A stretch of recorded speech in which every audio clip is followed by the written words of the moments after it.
Kryeministri Edi Rama në podcastin e tij Flasim komentoi aksionin për lirimin e hapësyrave publike që vijon prej disa muajsh. Sipas kryeministrit, nuk bëhet fjalë vetëm për një aksion që do të ndryshojë pamjen e qyteteve, por edhe për ndryshimin e një mentaliteti të rrënjosur të shqiptarëve që nga diktatura.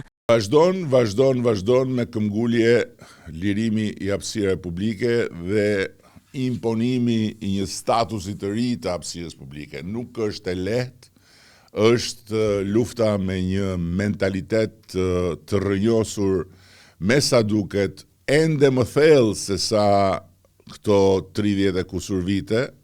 Procesi, siç e kam thënë qysh në kryet herës mbasi kemi fituar mandatin e 4, nuk është një proces i përkohshëm, nuk është një aksion i një jave, një muaj, 2 muajsh, por është një angazhim i vazhdueshëm për të rivendosur rregullin në përdorimin e hapësirave të përbashkëta. Vetëm në Tiranë, ku janë identifikuar shumë problematika që lidhen me zaptime hapësirash publike, janë shliruar rreth 140.000 metra katror, që nuk janë pak, ndërsa në zona si për shembull zona këtu në qendër janë ndërmarrë edhe ndërhyrje shumë të forta për të siguruar çlirimin e hapësirave publike.